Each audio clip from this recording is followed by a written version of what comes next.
चलिए बेटा, good morning everyone.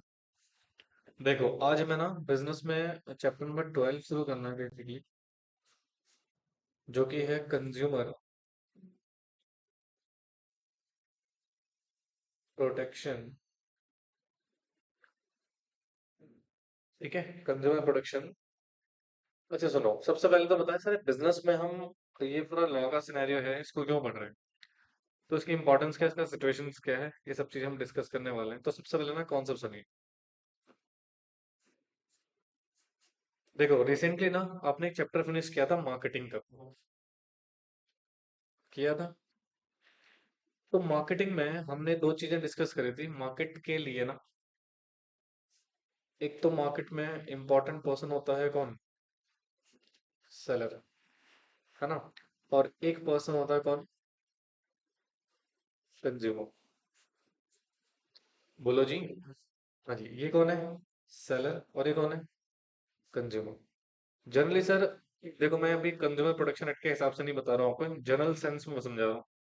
Generally consumer कौन है, सेलर कौन है, इसको अंडरस्टैंड करता है। तो सेलर कौन है बेटा? Who sold the goods and services, है ना। और एक जनरल सेंस में अगर हम पढ़े, कंज्यूमर का मतलब क्या है? Who purchase the goods and services. हालांकि कंज्यूमर प्रोडक्शन एक्ट के हिसाब से कंज्यूमर की डेफिनेशन पढ़ेंगे वो अलग होगी, ठीक है। ये मैं बिल्कुल जानल सेंस में बता रहा हूँ। पर दोनों ही पर्सन स्वभाव क्या है, इंपॉर्टेंट है। अच्छा, over the period of time ना हमने एक चीज ऑब्जर्व करी है, many sellers exploit the consumer. यानी कि बहुत सारे सेलर्स ने क्या किया है बेटा?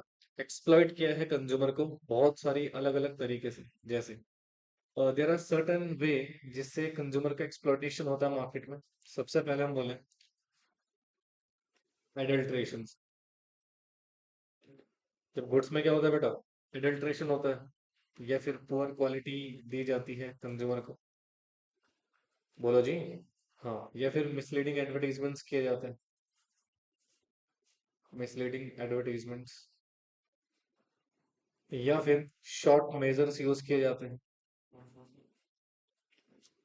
ठीक है, बताया जाता है ज्यादा वेट बट होता उसमें कम है। या फिर होर्डिंग्स होती है मार्केट में। क्या होती है बेटा? होर्डिंग, जमाखोरी।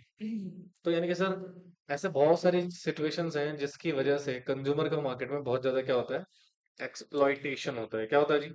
एक्सप्लॉइटेशन होता है। तो इस एक्सप्लॉइटेशन से उसको बचाने के लिए हमें नीड है, need to protect the consumer. हमें किसकी जरूरत है बेटा? कंज्यूमर को प्रोटेक्ट करने की जरूरत है। बोलो।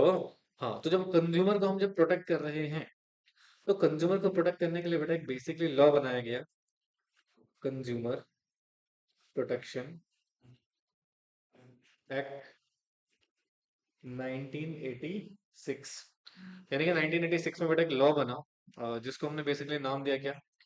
Consumer protection act 1986। ठीक है।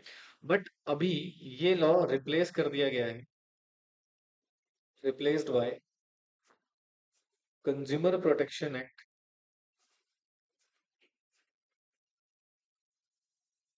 2019। ठीक है। तो यानी कि एट प्रेजेंट अभी कंज्यूमर प्रोटेक्शन एक्ट को लेके जो रूल्स एंड रेगुलेशन है वो कौन से लॉ में बेटा? Consumer protection act 2019। प्रश्न आता सर, ये लॉ कैसे पास होते हैं, लॉ कैसे बनते हैं? ठीक है, बोलो जी। हाँ, तो ये भी हम समझेंगे अभी थोड़ी देर में। पहले आप इसको कॉन्सेप्ट को लिखो फटाफट से, जल्दी से लिखेंगे बिल्कुल।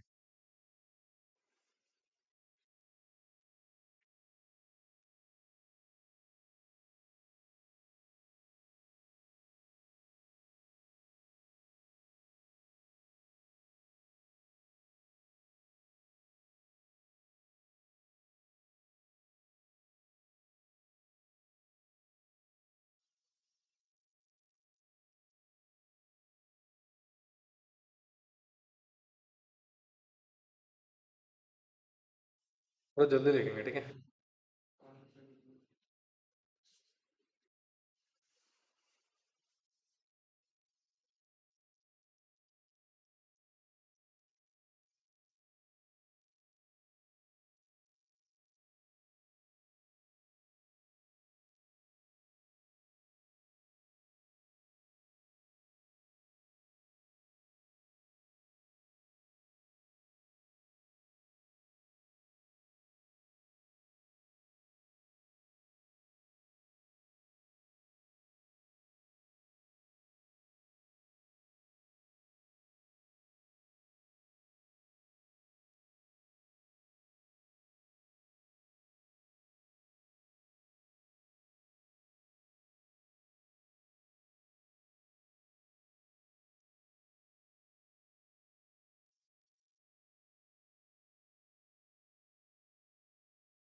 देखो जी, अब एक बेसिक सिचुएशन आपको बताता हूँ।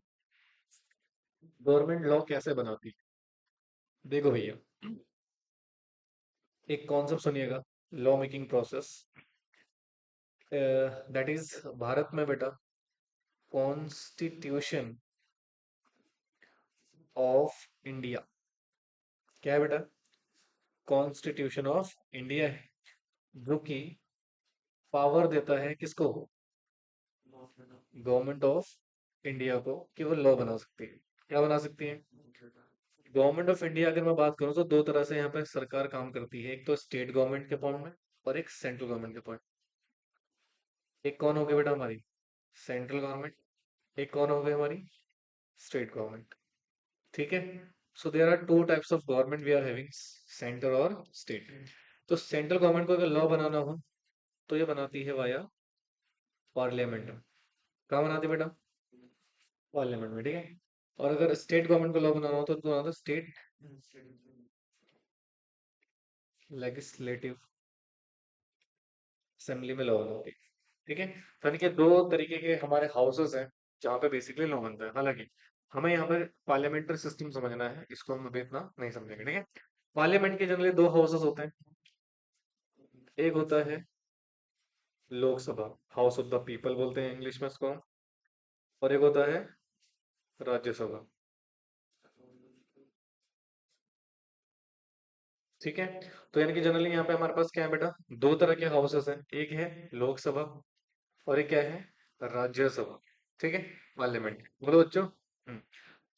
ये होता है मेन प्रोसेस, यानी कि मेन प्रोसेस है फॉर लॉ मेकिंग, यानी कि लॉ बनाने का एक मेन प्रोसेस है। और एक और तरीका होता है जो संविधान ने प्रोवाइड करा है लॉ बनाने का, लॉ वाया ऑर्डिनेंस। किसके जरिए बेटा, हालांकि इसको भी हम डिस्कस नहीं करेंगे, हमारा सब्जेक्ट मैटर नहीं, बट हम आपको बता देता हूँ कि दो तरीके होते हैं। मेन सोर्स क्या होता है बेटा हमारे पास, पार्लियामेंट के जरिए लॉ पास करना। और एक और तरीका होता है इमरजेंसी सिचुएशन में गवर्नमेंट बेटा ऑर्डिनेंस पास करके भी क्या बना सकती है, लॉ बना सकते हैं। हालांकि कुछ कंडीशंस है, इसको हम फ्यूचर में जब कभी लॉ वगैरह पढ़ोगे तो आपको समझाया जाएगा, ठीक है। उससे लॉ कैसे बनाती है सरकार वो देखो, इधर देखो, process of law making, process of law making. ठीक है। अब जैसे मान लो सेंट्रल गवर्नमेंट लॉ बना रही है, कौन सी गवर्नमेंट, तो सबसे पहले बनाया जाता है एक ड्राफ्ट कमेटी। क्या बनाई जाती है, ड्राफ्ट कमेटी। अब इस ड्राफ्ट कमेटी का काम होता है ड्राफ्ट प्रिपेयर करना, यानी कि जिस भी सब्जेक्ट मैटर के ऊपर हम क्या कर रहे हैं बेटा, लॉ बना रहे हैं, तो उसका एक ड्राफ्ट यहाँ पे प्रिपेयर्ड होता है। और जिस ड्राफ्ट को बेसिकली हम बोलते हैं बिल, क्या बोलते हैं। सपोज ये जो कंज्यूमर प्रोटेक्शन है, ये पहले एक्ट नहीं होगा बेटा, ये क्या बना होगा सबसे पहले, बिल। तो इसको हम बोलेंगे कंज्यूमर प्रोटेक्शन बिल 2000, 2019 सपोज। ठीक है। तो सबसे पहले क्या बना, बिल बना। क्या बना, तो इस बिल के ऊपर डिस्कशंस करती है गवर्नमेंट, सब कुछ हो गया, ठीक है सर। अब इसको पास कैसे करेंगे देखिए, तो सबसे पहले बेटा सेंट्रल गवर्नमेंट के जो लॉ मिनिस्टर्स होंगे वो इसको लेकर जाएंगे, इस बिल को कहाँ, लोकसभा में। कहाँ लेके जाएंगे, यानी कि सबसे पहले बेटा हम कंज्यूमर बिल को, consumer protection shut up bill act कहाँ से हो गया, ठीक है। तो कंज्यूमर प्रोटेक्शन बिल को हम कहाँ लेके जाएंगे, अब यहाँ पे जो मेंबर्स ऑफ पार्लियामेंट्स होंगे दैट इज कॉल्ड एमपीज, ठीक है। एमपीज बिल के ऊपर क्या करेंगे, डिस्कशन होगा, डिबेट्स होंगी, ठीक है। और डिस्कशन के बाद बेटा इस पे कराई जाएगी वोटिंग्स। क्या कराई जाएगी? वोटिंग्स। ठीक है। और यहाँ पर एक स्पेशल मेजोरिटी आपको अगर मिल जाती है, मान लो मेजोरिटी ऑफ वोट्स आपके फेवर में आ जाते हैं, तो क्या कर रहा है यार, सीधे बैठना तो प्लीज। कभी कुछ कर रहा है, सो इरिटेटिंग फॉर मी। ठीक है, मान लो majority of peoples agree with this, agree हो जाते हैं, तो इसका मतलब सर ये लोकसभा से क्या हो गया? पास हो गया। अब जैसे ही लोकसभा से पास हुआ, ठीक है, तो सर ये जो कंज्यूमर प्रोटेक्शन एक्ट है ये हुआ था 30 जुलाई 2019 को पास किया था लोकसभा ने। किसने बेटा? लोकसभा ने। ठीक है। अब इसके बाद बेटा ये बिल जाएगा आपका राज्यसभा में। कहाँ जाएगा? राज्यसभा में। बोलो जी। हाँ जी सर। अब जब राज्यसभा में गया, यानी कि जब अभी भी बिल ही बोलेंगे उसको, हम क्या बोलेंगे? Move to Rajya Sabha. किसको लेके जाओगे? सीपीबी। सीपीबी मतलब कंज्यूमर प्रोटेक्शन बिल। ठीक है, शॉर्ट में बोल रहा हूँ उसको। अच्छा। अब ये पहुंच गया हमारा कहाँ? राज्यसभा। अगेन सेम, इसके जो मेंबर्स होंगे, member of legislative assembly, MLAs. ठीक है। तो ये लोग इस पे क्या करेंगे? फिर से डिस्कशन करेंगे। क्या करेंगे? डिस्कशन करेंगे। और जब इस पे डिस्कशन होगा, इस पे जब डिस्कशन होगा, फिर क्या कराई जाएगी? वोटिंग्स कराई जाएगी। क्या कराई जाएगी बेटा? वोटिंग्स। पर अगेन वोटिंग किस पे आ गई बेटा हमारी? मेजोरिटी। तो जैसे मेजोरिटी वोट्स आए, तो इसका मतलब ये क्या हो गया हमारा?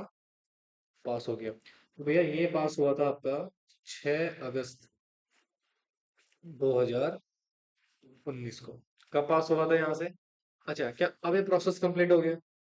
नहीं जी, अभी भी प्रोसेस कंप्लीट नहीं हुआ। इसके बाद पॉइंट नंबर 3 में ऑब्टेन करी जाएगी असेंट ऑफ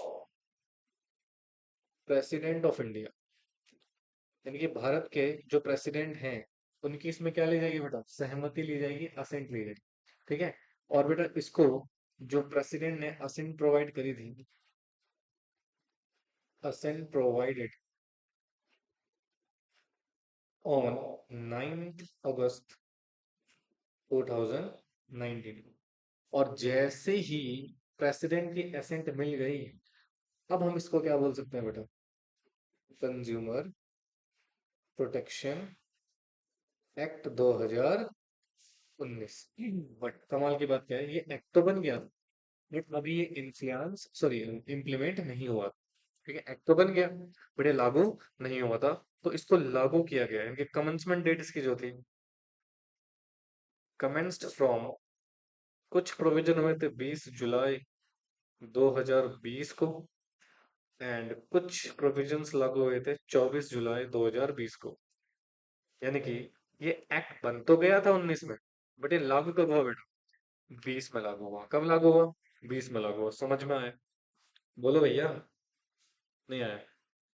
चलो फिर इसको फटाफट से आप लोग कॉपी करेंगे, और जितना जल्दी कॉपी करेंगे उतना बेटर रहेगा।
डन।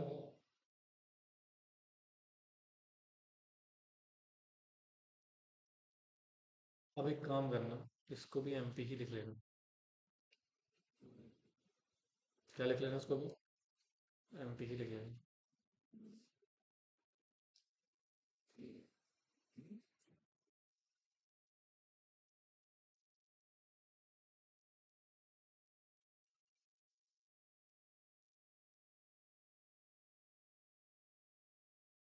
इन शॉर्ट ये दोनों हाउस के हैं बेटा, पार्लियामेंट है, इसलिए हम यहाँ पर क्या लिख रहे हैं, member of parliament, that is MP. Confuse कर दो।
तो समझ आया आपको? कंज्यूमर प्रोटेक्शन एक्ट पहले कौन सा था? 1986। अब कौन सा है?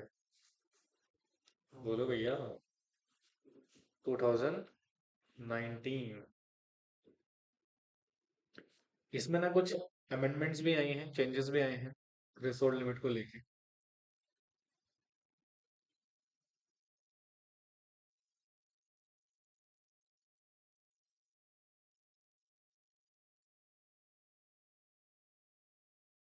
हो गया। चलो, तो ये हमने एक बेसिक अंडरस्टैंडिंग करी है, तो हमें एक चीज का आइडिया तो यहाँ पे लग गया सर, कंज्यूमर का यहाँ पर एक्सप्लॉयटेशन होता है अलग अलग तरीके से, और उस एक्सप्लॉयटेशन के चक्कर में हमें कंज्यूमर को प्रोटेक्ट करना पड़ता है, इसलिए हमने उसके लिए एक लॉ बनाया जिसका नाम क्या है, कंज्यूमर प्रोटेक्शन एक्ट 2019। ठीक है। हम जरा एक हेडिंग लिखो, कुछ थियोरेटिकल सिचुएशन लिख लेते हैं। कहते हैं importance of consumer protection. Consumer protection की क्या इंपॉर्टेंस है, क्या महत्व है, इसको हम अंडरस्टैंड करेंगे। तो दो एंगल से समझेंगे इसको। सबसे पहला, फ्रॉम द कंज्यूमर्स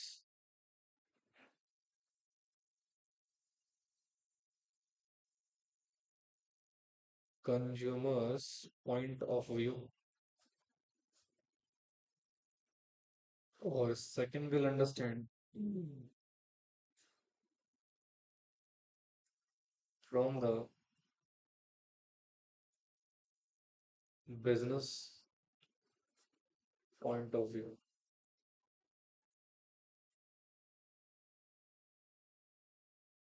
अगर मैं कंज्यूमर पॉइंट ऑफ व्यू की बात मानूं, तो इसमें तीन चीजें होती हैं। एक हो गया हमारे पास कंज्यूमर्स इग्नोरेंस,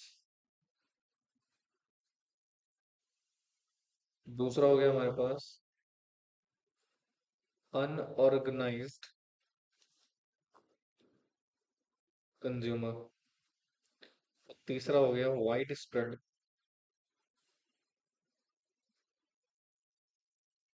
एक्सप्लॉइटेशन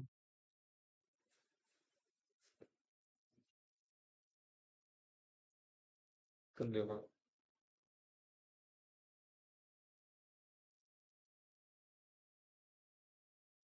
इसमें हो गया हमारे पास long term interest of business,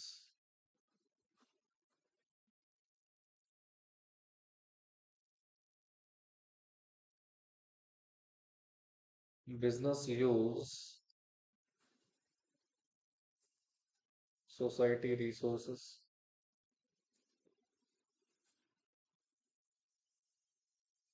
social responsibility.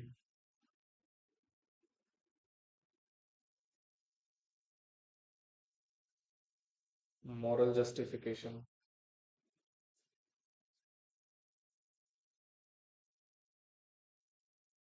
And fifth है हमारे पास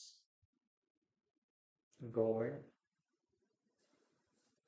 इंटरवेंशन।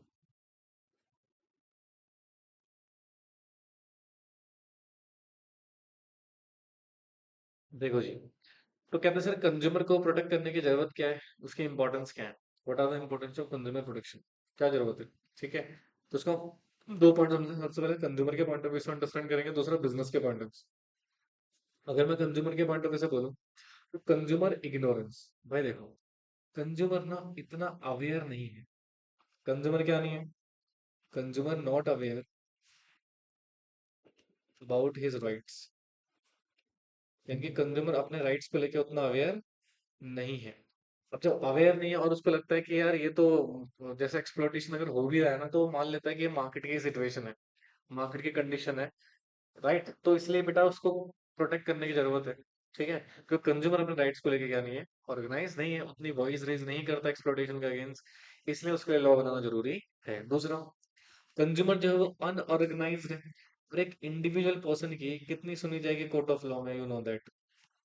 है ना, अगर मान लो किसी में आवाज भी उठाता है तो उस एक इंडिविजुअल व्यक्ति को उतनी ज्यादा सुनी नहीं जाती है, इसलिए उसको प्रोटेक्ट करने के लिए लॉ बनाने की जरूरत है। और जैसे कि हम देख रहे हैं, धीरे धीरे बहुत ज्यादा एक्सप्लॉइटेशन होना हो गया है किसका बेटा, कंज्यूमर्स का। आज आप हर चीज में देखो मिलावट है, फूड आइटम से लेकर, राइट, जो भी आप यूज करते हैं डेली बेसिस पे, हर चीज में क्या है बेटा, कुछ ना कुछ मिलावट है, या अल्टरनेट है, या प्योरिटी के नाम पे ठगा जा रहा है। राइट, बहुत सारा एक्सप्लॉइटेशन कंज्यूमर का ऑलरेडी हो रहा है, इसलिए भी कंज्यूमर को प्रोटेक्ट करने की जरूरत है। तो ये तो हम कंज्यूमर के एंगल से समझ रहे हैं भैया, consumer ignorance.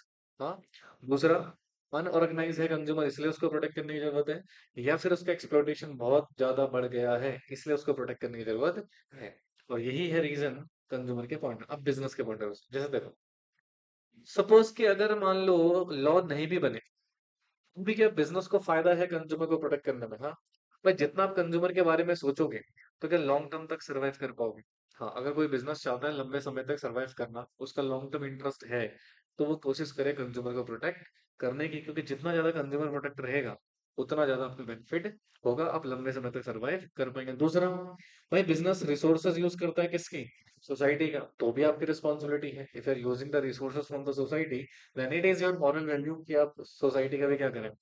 And the same point connected with this social responsibility, business की कुछ सोशल रिस्पॉन्सिबिलिटी है, वो अच्छी क्वालिटी के गुड्स प्रोवाइड करे। हाँ, अच्छे प्राइस पे करे। नहीं, अभी तो कंज्यूमर के पॉइंट ऑफ व्यू से समझेंगे खाली। ठीक है, तो these are social responsibilities as well, moral justification, ethical values भी हैं कुछ। आप बिजनेस की क्या होनी चाहिए बेटा, कुछ एथिकल्स वैल्यूज होनी चाहिए, कि वो ना बोले, अगर उसको हम लॉ बना के ना भी बोले, तब भी उसका एक मॉरल ड्यूटी बनती है कि वो कंज्यूमर की प्रोटेक्शन करे। और गवर्नमेंट ने इंटरवेंशन किया हुआ है, इसलिए भी आपको प्रोटेक्ट करना पड़ेगा। राइट, तो these are certain situations from the consumer point of view and from the business point of view, कि आपको कंज्यूमर को प्रोटेक्ट करना पड़ेगा। राइट, या चलिए, are you getting my point, बोलो भैया। अब कंज्यूमर प्रोटेक्शन को लेके ना कुछ लीगल फ्रेमवर्क है, वो लिख लेते हैं, लिखो जरूर। Legal protection to consumers. Consumer को कुछ लीगल प्रोटेक्शन यहाँ पे दिया गया है, बहुत सारे लॉ बने हुए हैं कंज्यूमर की प्रोटेक्शन के लिए। तो लॉ के ना सिर्फ नाम लिखना है, मैं डिटेल में नहीं पढ़ना है इनको। सबसे पहले लिखिएगा, कंज्यूमर प्रोटेक्शन एक्ट 2019, ये तो हम ऑलरेडी बता चुके हैं already। दूसरा, एक है contract act 1872। The sales of goods act 1930। फिर हमारा एक है the essential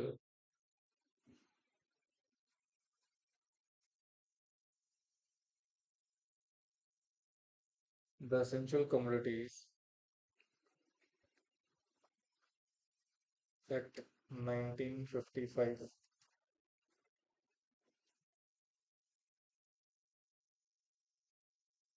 the agricultural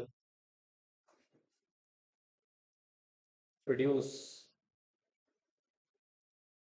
grading and marketing act 1937।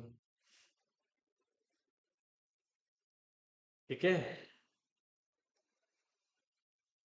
The prevention of food adulteration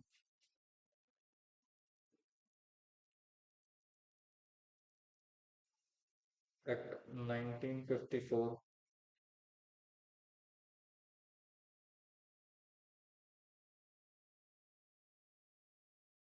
the competition act 2002। ऐसे बहुत सारे हैं।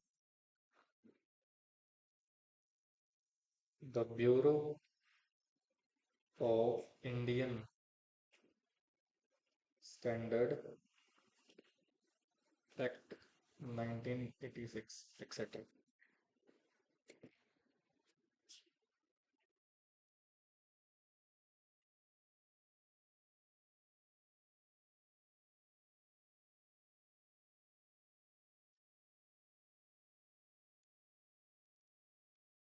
डन। देखिए बेटा, इन इसको कुछ नहीं करना, बस नाम याद रख लेना। ठीक है, हो सकता है कभी एक आध नंबर में एमसीक्यू में आपको पूछ सके। ठीक है, तो इसलिए इसका याद रख लेना।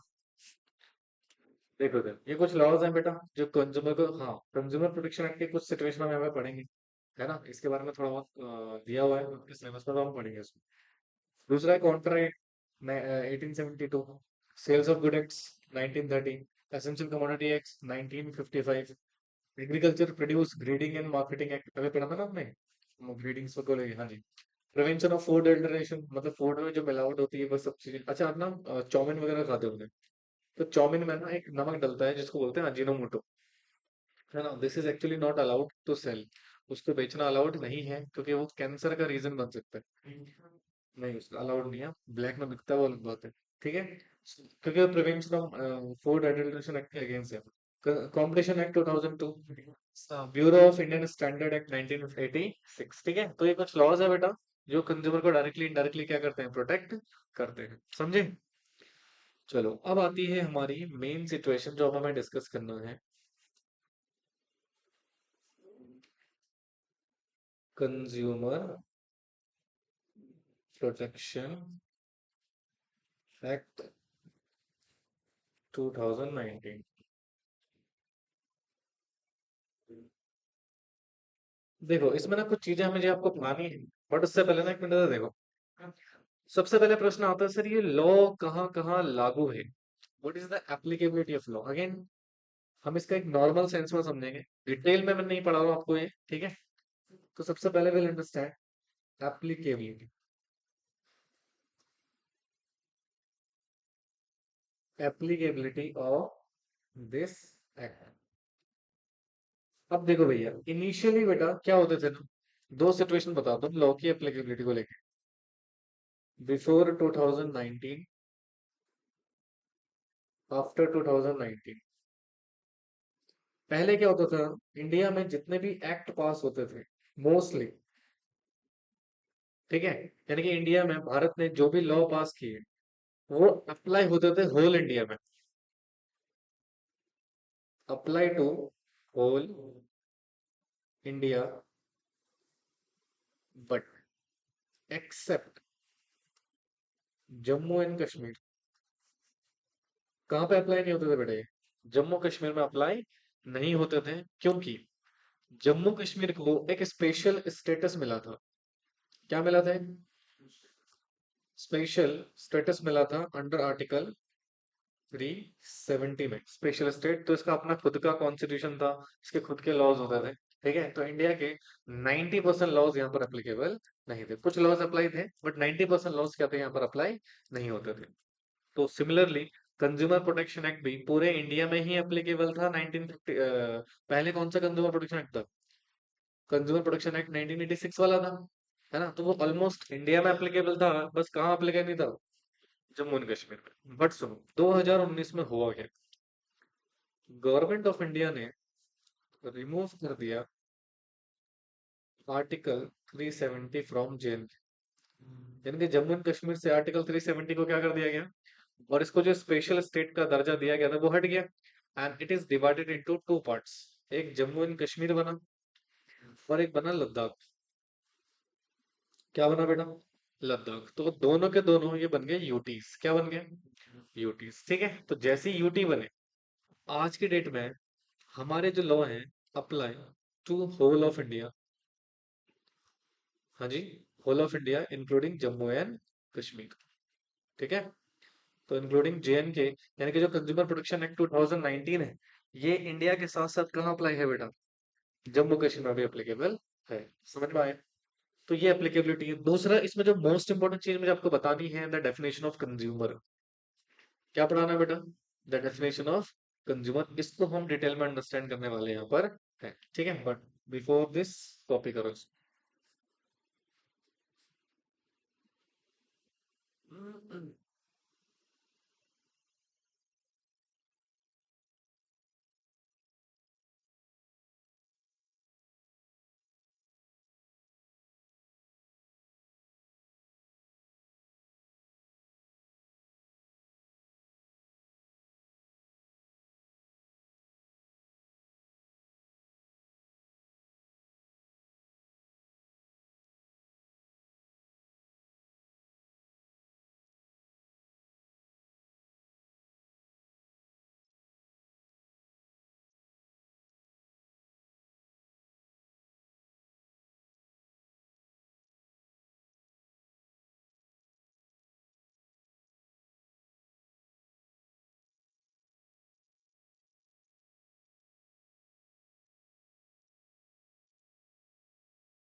हो गया?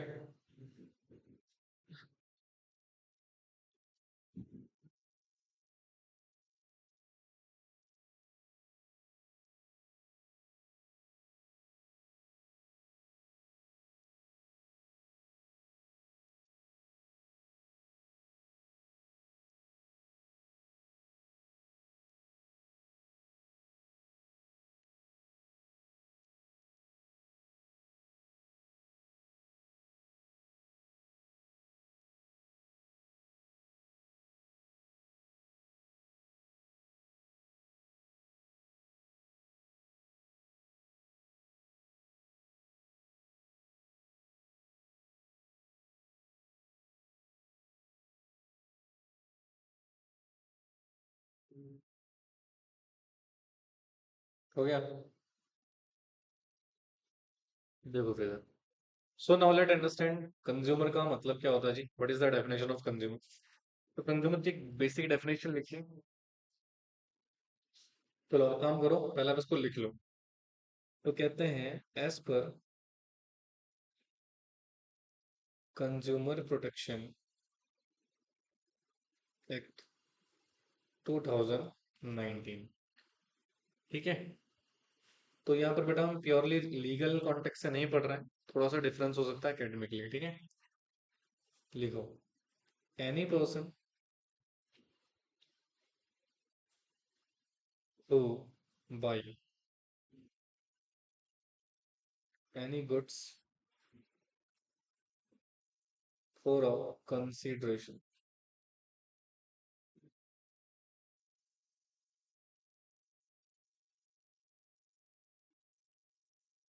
which has been paid, yeah, promised,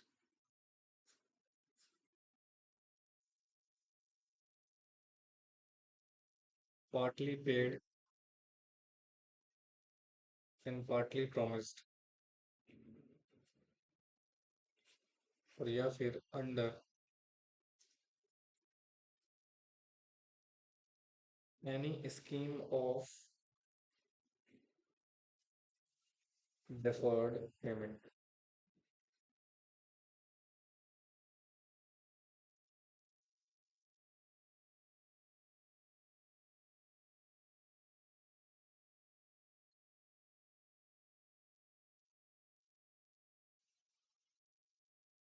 it includes any user of such goods,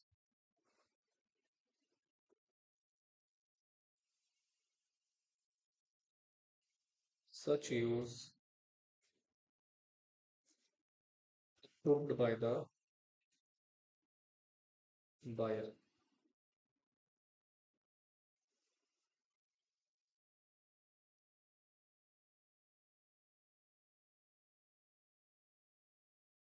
does not include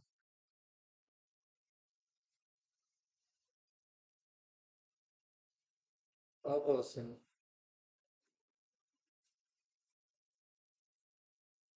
who obtain goods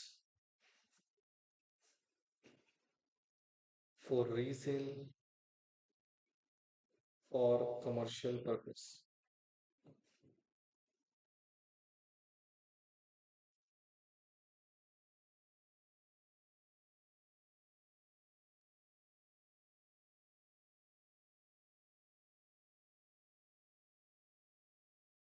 Any person who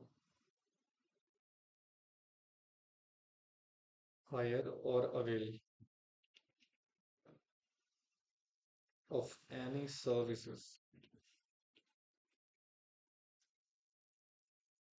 for a consideration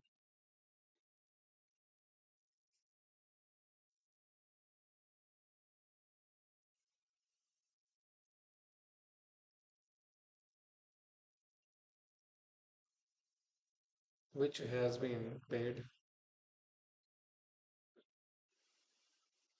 or promised,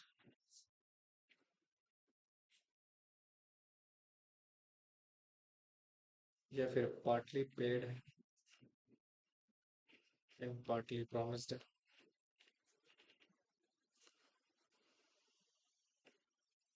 or under any scheme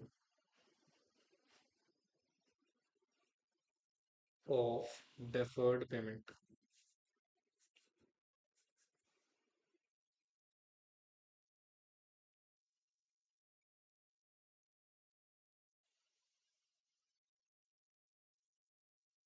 It includes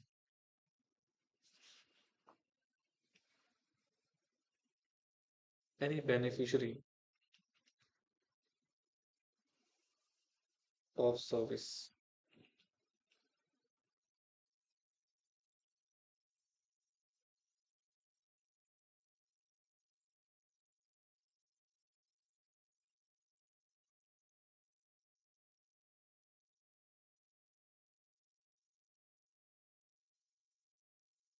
approval of person concerned.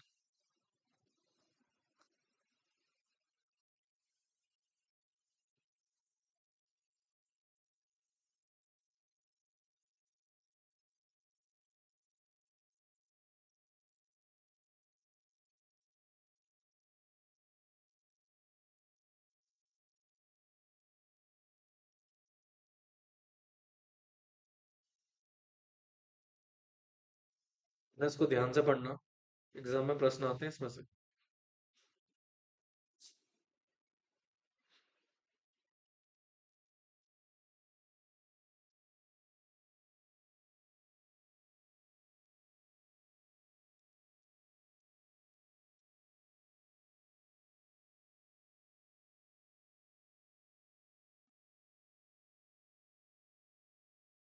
ठीक है।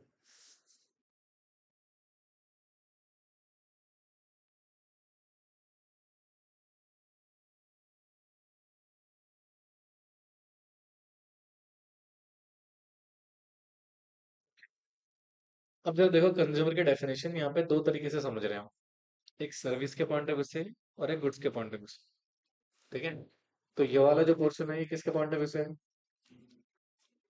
Services के point of view से। और ये किसके point of view से है? Goods के पॉइंट ऑफ व्यू से। ठीक है भैया। देखो, कह रहा है एनी पर्सन, मतलब कोई भी, एनीवन, जो कि बाय कर रहा है किसको? गुड्स को। किस चीज के लिए? For consideration. Now what is the meaning of consideration? अगर मैं सिंपल टर्म्स में बोलूं, कहते हैं something is in return.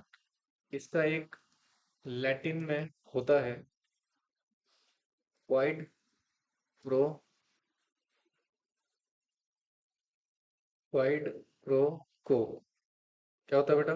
Quite pro को मतलब होता है समथिंग इज इन रिटर्न। मतलब जैसे फॉर एग्जांपल, आप मेरे से सर्विस ले रहे हो भाई, बदले में कुछ पेमेंट करोगे ना। सो दैट मीन जो बदले में पेमेंट कर रहे हो दैट इज कॉल्ड कंसिडरेशन। क्या बोलते हो उसको? अच्छा, वो कंसिडरेशन तीन चीजों में आप कंप्लीट कर सकते हो। या तो आप पे कर चुके हो या प्रॉमिस कर रहे हो पे करने का, या आपने आधा पे कर दिया आधा प्रॉमिस कर रहे हो, या फिर किसी स्कीम के तहत आप पेमेंट कर रहे हो। डेफर्ड पेमेंट का मतलब है फ्यूचर पेमेंट। डेफर्ड का मतलब क्या होता है? फ्यूचर। यानी कि सुनो, यानी कि इसमें तीनों पर्सन इंक्लूड हो जाएंगे, जिसने पेमेंट कर दिया है या प्रॉमिस तो पे करा है, या फिर जिसने क्या कर दिया है, आधा पे कर दिया आधा प्रॉमिस कर रहा है, या फिर कोई एक स्कीम के तहत पेमेंट कर रहा है।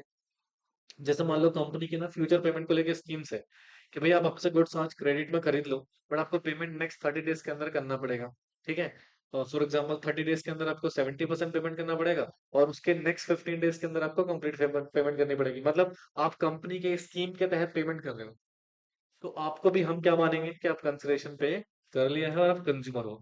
तो इस व्यक्ति को क्या कंसिडर करेंगे बेटा? हम कंज्यूमर कंसिडर करेंगे। समझ में आया? तुक्का। तो ये सिंपल सी बात है, कोई भी पर्सन जो गुड्स खरीद रहा है और उसके बदले क्या दे रहा है बेटा? कंसिडरेशन। या कंसिडरेशन तीन भाग में पेमेंट हो सकती है, या तो दे चुका है या प्रॉमिस कर रहा है देने का, या फिर आधा पे कर चुका आधा प्रॉमिस कर रहा है पे करने का, या फिर किसी स्कीम के तहत पेमेंट कर रहा है। तो उस व्यक्ति को हम क्या मानेंगे? कंज्यूमर। अच्छा सुनो, तो यहाँ एक इंपॉर्टेंट बात है, कहते हैं ये इंक्लूड करता है एनी यूजर को। किसको इंक्लूड करता है? User of goods. अगर बेटा वो यूज कर रहा है उस गुड्स को with the approval of buyer.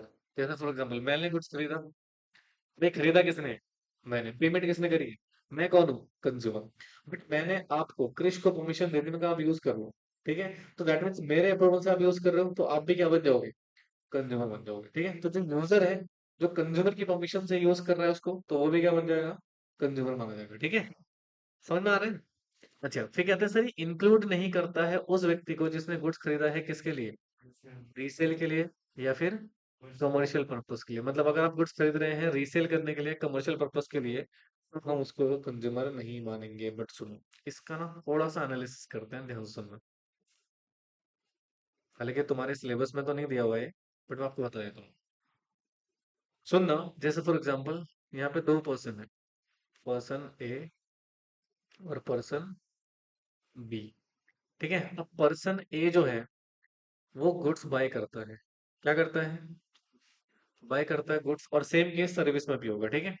तो जो भैया ये पर्पस क्या है इसका, इसका पर्पस देखा जाएगा भाई, पर्पस है कमर्शियल। पर्पस क्या है? कमर्शियल। ठीक है। सिमिलरली जो पर्सन बी है, ये भी क्या कर रहा है? बाय कर रहा है गुड्स, और अगेन इसका भी पर्पस क्या है? कमर्शियल ही है। इसका पर्पस भी क्या है बेटा? कमर्शियल ही है। बट सुन, ध्यान से सुनना प्लीज। कमर्शियल पर्पस है, बट यहाँ पे ना एक कमर्शियल पर्पस है सिर्फ लाइवलीहुड के लिए। किसके लिए? जैसे आपकी गली में एक रिटेल शॉप हो, क्या हो गया बेटा? अब वो रिटेल शॉप से क्या बहुत बड़ा बिजनेस कर रहा है या अपनी लाइवलीहुड सर को कंप्लीट कर रहा है?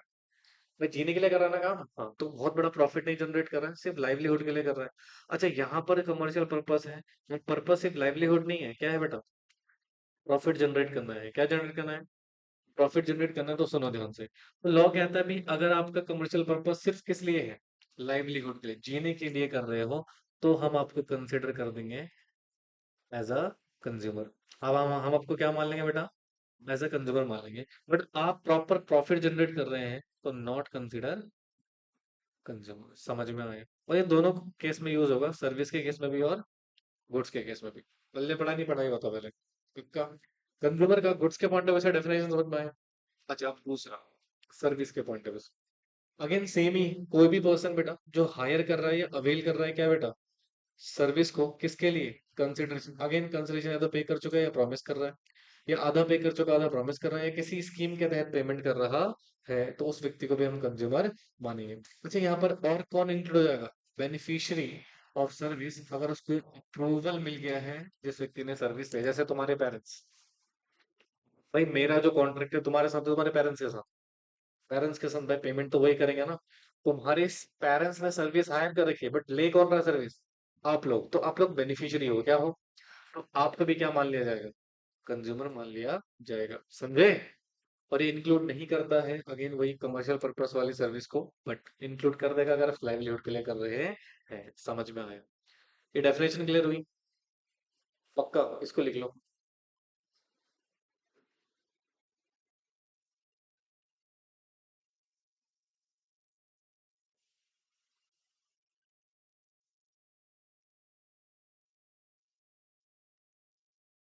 तो ये हमने पढ़ा सबसे पहला पॉइंट, दैट इज।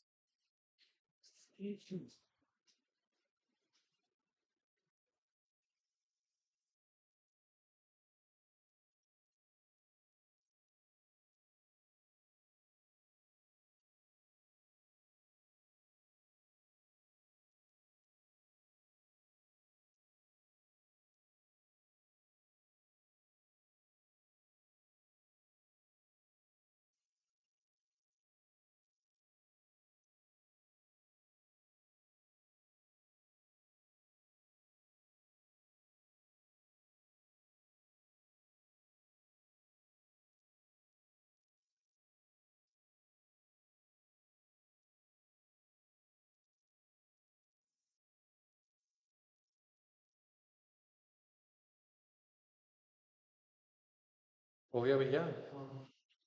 पक्का? बहुत बढ़िया। अब सुनो, सर कंज्यूमर किस बेसिस पे कंप्लेन कर सकता है ना? तो एक टॉपिक लिखो, ग्राउंड्स ऑफ या ग्राउंड्स फॉर कंप्लेंट। अगर एक कंज्यूमर को कंप्लेन फाइल करनी है अगेंस्ट सेलर, तो वो किन ग्राउंड्स पे कंप्लेन कर सकता है? Under this act the complaint is lost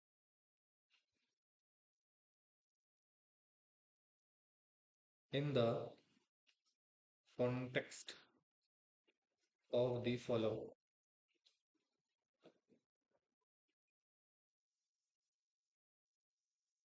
पहले नाम लिख लो, फिर एक एक करके समझेंगे उसको।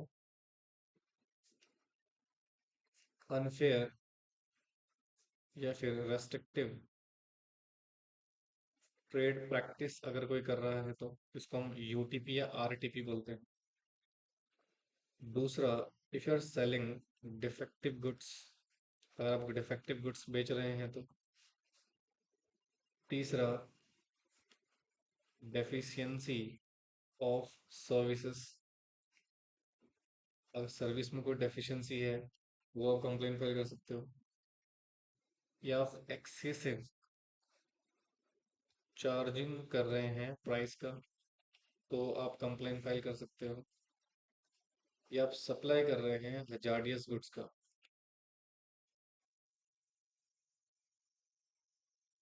तो हम यहाँ पर कंप्लेन फाइल कर सकते हैं। तो ये कुछ 5 रीजंस हैं, ग्राउंड्स हैं, जिनके बेसिस पे बेसिकली यहाँ पर हम कंप्लेन फाइल कर सकते हैं। सबसे पहले क्या लिखा बेटा?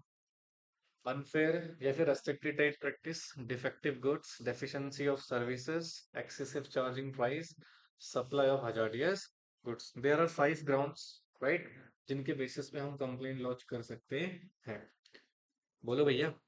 अच्छा, यहाँ पे कंप्लेन जो लॉन्च होगी, मतलब अगर मुझे कंप्लेन करना होगा, तो यहाँ इसके लिए मैं कौन सा आपको आगे चल के पढ़ाऊंगा? अभी मैं थोड़ा सा कॉन्सेप्ट समझाऊंगा, उसको बोलते हैं थ्री प्रायर जुडिशियरी मशीनरी या मैकेनिज्म, वट एवर इज। तो तीन जुडिशरी मैकेनिज्म है यहाँ पे जहां पर आप कंप्लेन रेज कर सकते हो। एक है डिस्ट्रिक्ट कमीशन या फॉरम बोलते हैं इसको जनरली। एक है स्टेट कमीशन और एक है नेशनल कमीशन। ठीक है, तो कंप्लेन अभी मैं आगे चल के इसको पढ़ाऊंगा आपको डिटेल में। नेशनल कमीशन क्या है, स्टेट कमीशन क्या है। ठीक है बच्चों, तो this is district forum, this is state commission and this is national commission. ठीक है, हालांकि समहाउ बुक्स में आपको ये भी मिल जाएगा डिस्ट्रिक्ट कमीशन लिखा हुआ।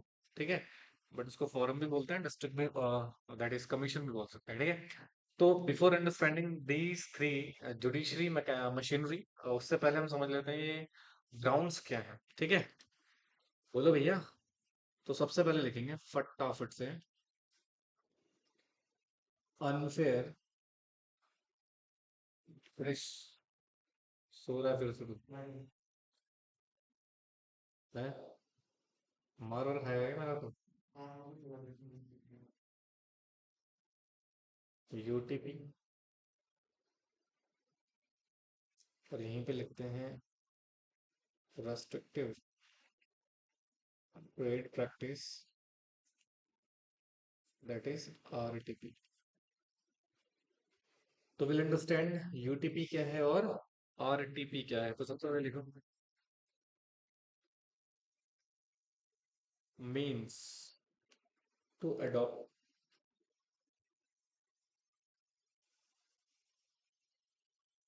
अ faulty way to gain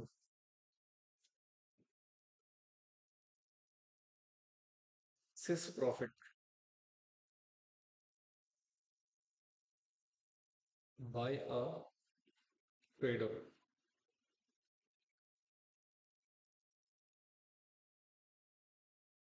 means selling goods and services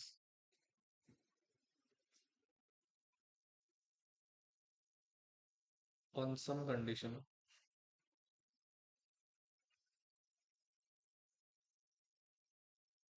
to consumer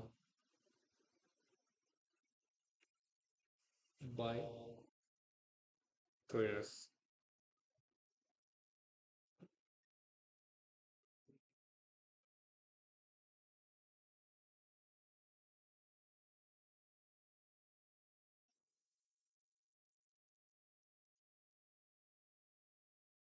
लिखा। अब इधर देखो ध्यान से, कंसंट्रेशन से। एग्जाम्पल, ठीक है। अब जैसे क्या करा आपने ना, एक स्कीम निकाली। ये आ गया। आपने क्या निकाली बेटा? Gift scheme. यानी कि आपने कहा भैया, आप एक प्रोडक्ट बाय करेंगे तो उसके साथ हम आपको क्या प्रोवाइड करेंगे? गिफ्ट। क्या प्रोवाइड करेंगे? सुन लो ध्यान से, इसमें मैं सही तो कोई दिक्कत नहीं है, ऐसे तो कंपनी करती है ना, गिफ्ट वगैरह देती है। बट सुनो इसमें करा क्या इसने, जो प्रोडक्ट की कॉस्ट थी, सपोज प्रोडक्ट की जो कॉस्ट थी, मान लो वो थी 1,000 रुपए, और जो जितने का एक गिफ्ट प्रोवाइड कर रहा था उसकी कॉस्ट थी 500 रुपए, है ना। और यहाँ पे एक तरीके से देखा, गिफ्ट तो फ्री होना चाहिए था, बट आप यहाँ पे सोल्ड कर रहे हो प्रोडक्ट को 1500 में। कितने में? अब सुनो, आपने गुड्स कितने का था और गिफ्ट की वैल्यू भी उसमें क्या कर दी, ऐड करके, तो टोटल आपने कितना कर दिया? 1500। तो इसका मतलब आप गिफ्ट दे रहे हो या सामान बेच रहे हो? गिफ्ट देने के नाम पे क्या आप सामने वाले को बेवकूफ बना रहे हो? हाँ, तो उसको बोलते हैं रेस्ट्रिक्टिव ट्रेड प्रैक्टिस। क्या बोलते हैं?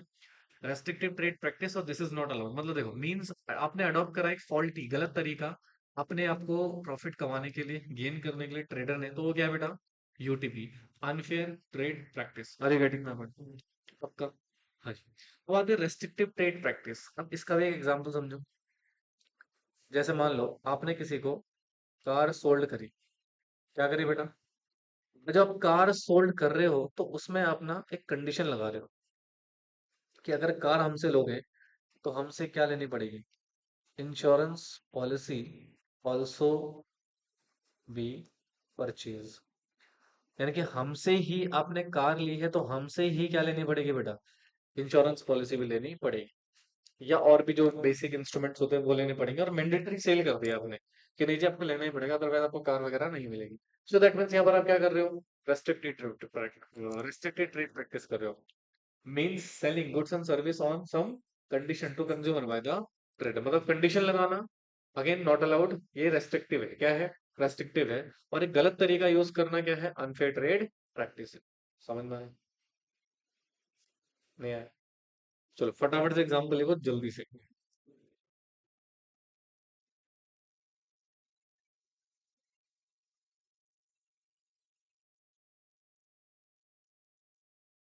लिखो, मैं एक मिनट में आ रहा हूँ।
दो मिनट रुको, हो क्या है?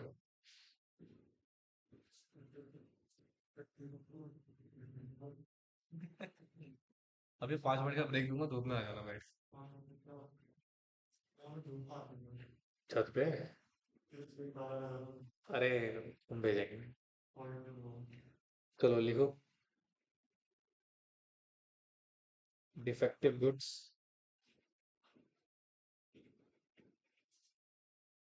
या फिर deficiency of services.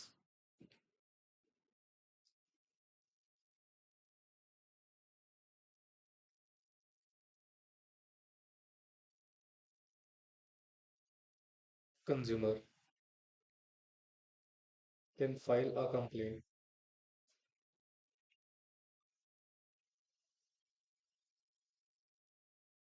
against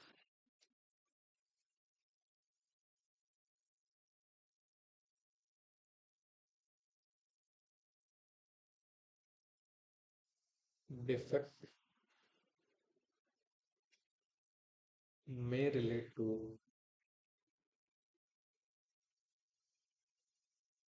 quantity में, क्वालिटी में, पोटेंसी में, प्योरिटी में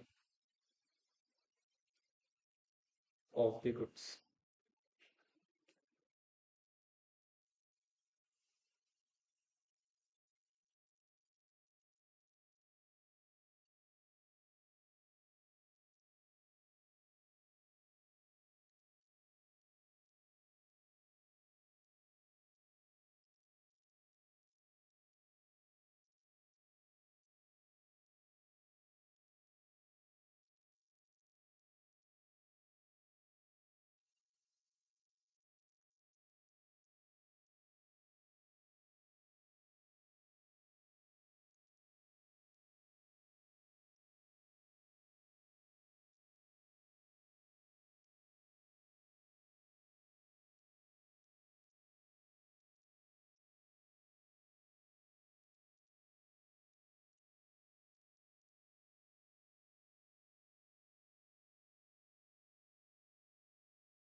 लेगा जी। देखो, एक होता है डिफेक्टिव गुड्स और एक होता है डेफिशिएंसी ऑफ सर्विसेज, ठीक है। सर डिफेक्टिव गुड्स का मतलब क्या है?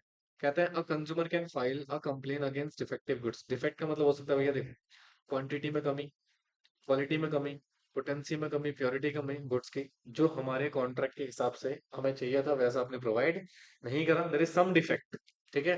तो ऐसे गुड्स के अगेंस्ट हम कंप्लेन फाइल कर सकते हैं, ठीक है। और जो सर्विस की डेफिशिएंसी है उसके अगेंस्ट भैया आपने डिफेक्टिव सर्विस प्रोवाइड करी है या अंडररेटेड सर्विस है, तो भी हम क्या कर सकते हैं, कंप्लेन फाइल कर सकते हैं सर। डिफेक्टिव और जैसे फॉर एग्जांपल आपने बैंक में लोन अप्लाई करा, आपका लोन अप्रूव हो चुका है, बट अभी लोन अमाउंट डिसबर्स होने में बड़ा अननेसेसरी डिले हो रहा है। सब कुछ हो गया बट डिले क्यों हो रहा है? तो इसकी सर्विस में क्या हो रही है, डेफिशिएंसी हो रही है, ठीक है। या फिर आपने फॉर एग्जांपल किसी कंपनी को पेमेंट्स कर दिया, सब कुछ कर दिया, गुड्स टाइम पे ट्रांसपोर्ट नहीं कर रही है कंपनी, है ना। तो मतलब इस तरह के काम हो रहे हैं जो कि एक अननेसेसरी है, जिसकी जरूरत नहीं है, तो उसको बोलेंगे डेफिशिएंसी ऑफ सर्विस। क्या बोलेंगे बेटा? Deficiency of service. तो इसके अगेंस्ट भी कंप्लेंट फाइल हो सकती है, ठीक है। सिंपल है, इसमें ज्यादा कुछ नहीं करना है। चलो नेक्स्ट पॉइंट लिखो।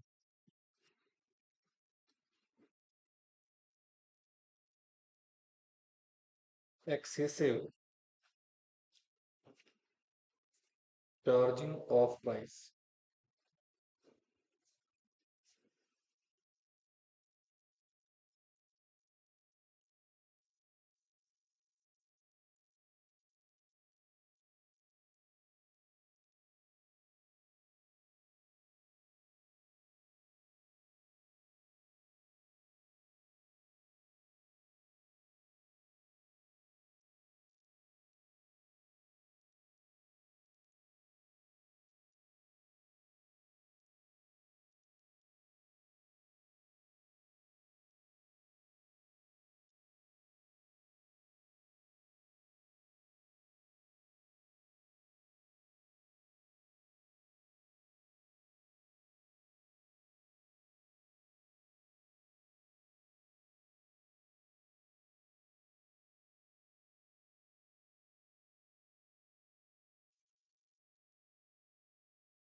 तुझे भी ठंड लग रही है क्या?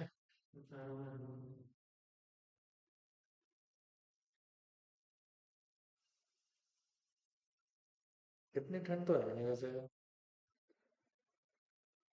हम्म।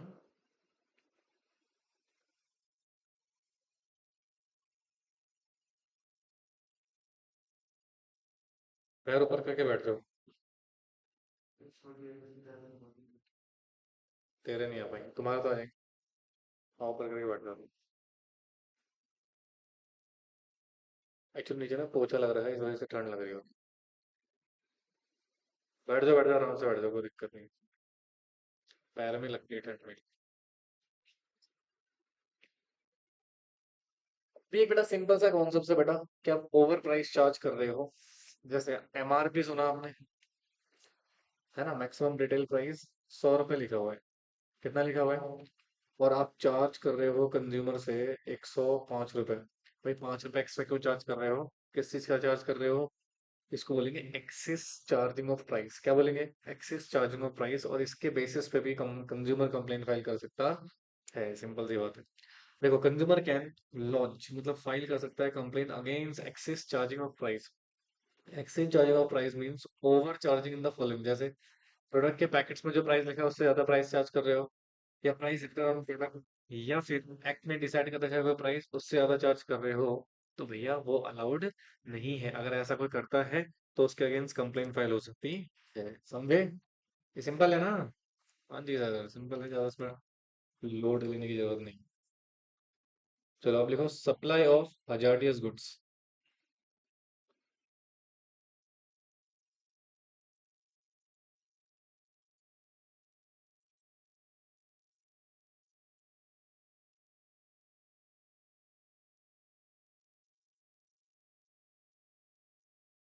If the product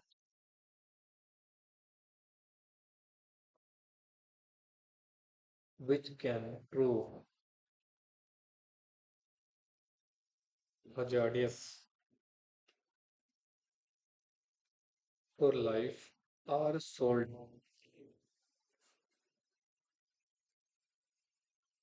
without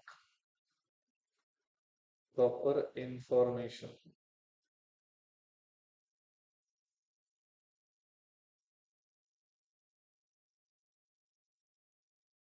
then victim concerned can file complaint.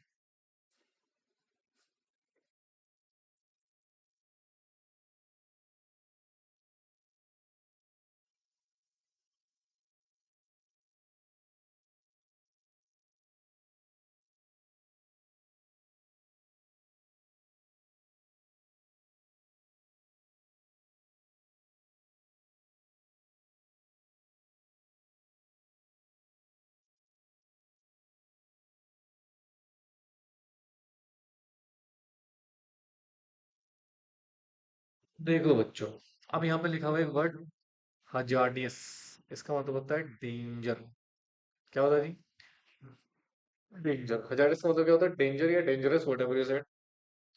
अगर मान लो कोई प्रोड्यूसर ऐसे प्रोडक्ट बेच रहे हैं जो हजार्डियस है, क्या है, और आप बेच रहे हो, कोई दिक्कत नहीं है, बट आपने उसके यूज को लेके प्रॉपर इंफॉर्मेशन प्रोवाइड नहीं कर रखी है, ठीक है, तो भैया माना जाएगा कि आपने जो गुड्स बेचा हजार्डियस है विदाउट इंफॉर्मेशन के।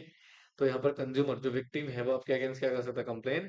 जैसे प्रेशर कुकर, ठीक है, ये बड़ा हजार्डियस गुड्स में आता है बेटा, गलती से अगर कुछ गलती हो गई तो कट जाओ, ठीक है। इलेक्ट्रिकल अप्लायंसेस, ठीक है, जो पानी का रॉड जो होता है ना, वो सबसे डेंजर होता है, कि घर में बच्चे हो तो डोंट यूज दिस, ठीक है। गीजर, कई लोगों को गीजर से नहाते वक्त करंट लग के मर गया वो लोग, ठीक है। कुकिंग आप गैस, भाई गैस होता है ना, समटाइम लीक होने लगती है, प्रॉपर उसकी चेकिंग करने की जरूरत होती है, रेगुलेटर देखना होता है। सो दैट मीन्स ये सभी गुड्स क्या हैं? हजार्डियस हैं। तो इनके यूज से पहले जो प्रोड्यूसर है आपको प्रॉपर इंफॉर्मेशन प्रोवाइड करेगा, तभी वो इसकी सेल कर सकता है, अदरवाइज नहीं कर सकता। समझ में आएगा? कब? बहुत बढ़िया जी। नेक्स्ट हेडिंग लिखो। प्रश्न आता है सर, कंप्लेन कौन फाइल कर सकता है? Who can file complaints? Complain file कौन कर सकता है, इसको अंडरस्टैंड करेंगे। तो कहते हैं,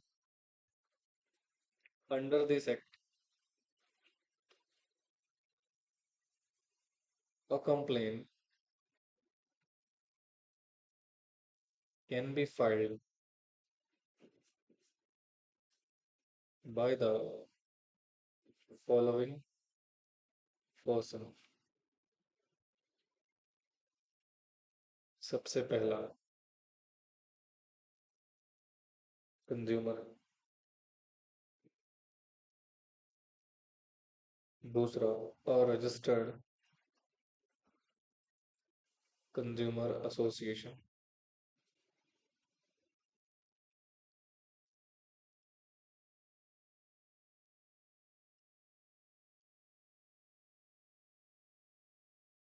वन और मोर consumer.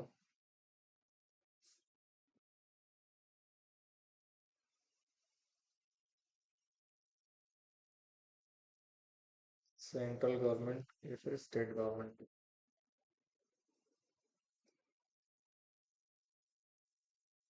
whether or not consumer is member of association with same interest।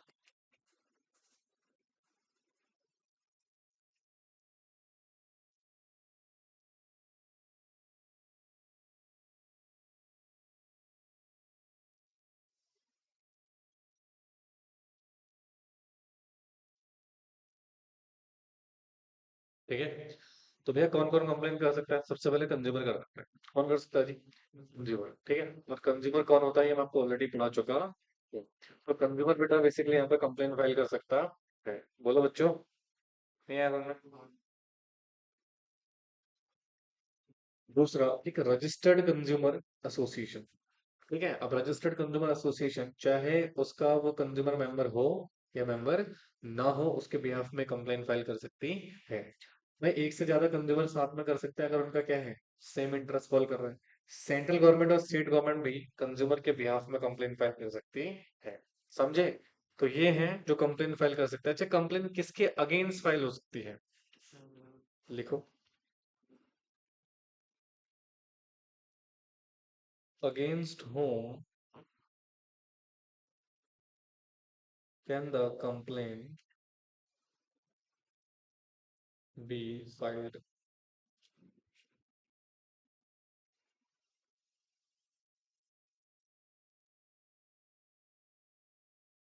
For defective अगर गुड्स है तो, फॉर डेफिशिएंसी ऑफ सर्विस है तो। ठीक है। तो अगर डिफेक्टिव है गुड्स का तो आप कर सकते हो सेलर के अगेंस्ट, या आप कर सकते हो मैन्युफैक्चरर के अगेंस्ट,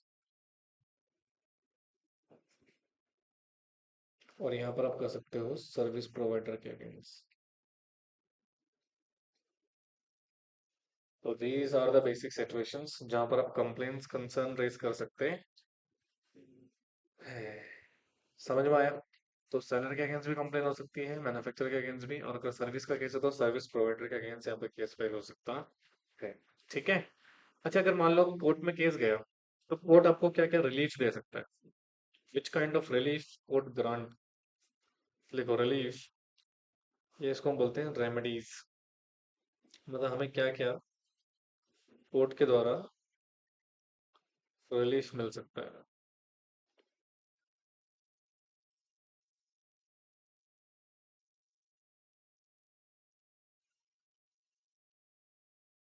तो सबसे पहला कोर्ट बोल सकता है भैया आप गुड्स में जो रिमूव करो डिफेक्ट को, तो रिमूवल ऑफ डिफेक्ट बोल सकता है कि जो गुड्स में डिफेक्ट है उसको क्या करो, रिमूव करो, या रिप्लेसमेंट कर दो गुड्स का, दूसरा गुड्स दे दो,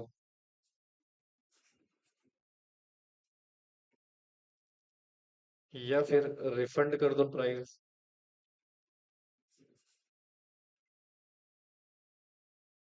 या फिर अवार्ड ऑफ कॉम्पनसेशन,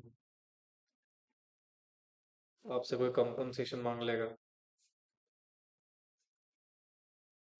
या removal of deficiency of service में, मतलब सर्विस जो अननेसेसरी डिले कर रहे हो या जो भी डेफिशिएंसी है उसको क्या करो, रिमूव करो। या फिर बोल सकता है डिसकंटिन्यू करो, यूटीपी या आरटीपी। यूटीपी आरटीपी पता है ना? क्या था?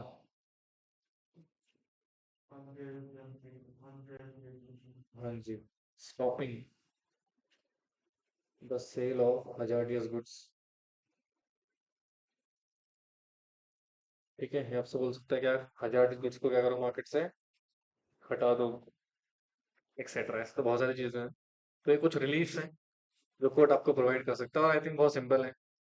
भाई जो डिफेक्ट है उसको हटा दो, गुड्स को रिप्लेस कर दो, प्राइस रिफंड करो जो एक्सेस चार्ज करा है, या कॉम्पनसेशन देना पड़ेगा, या फिर रिमूव करो डेफिशिएंसी सर्विस में, या डिसकंटिन्यू करो यूटीपी आरटीपी को, अनफेयर ट्रेड प्रैक्टिस और रेस्ट्रिक्टेड ट्रेड प्रैक्टिस को, और स्टॉप करो सेल्स ऑफ हजार्डियस प्रोडक्ट जिस तरीके से सेल कर रहे हैं।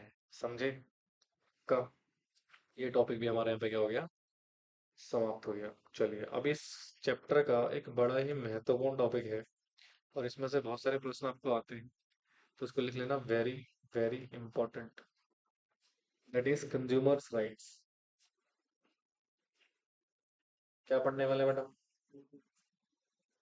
देखो, कंज्यूमर प्रोटेक्शन एक्ट में कुछ बेसिक राइट्स हैं हमारे कंज्यूमर के पास, जो इन राइट्स को क्या कर सकता है। जी। Under consumer protection act certain rights given to consumer की प्रोटेक्शन के लिए। ठीक है। तो सबसे पहला राइट है राइट टू सेफ्टी, सेफ्टी का अधिकार है। राइट टू बी इन्फॉर्म्ड, या राइट टू रिप्रेजेंटेशन,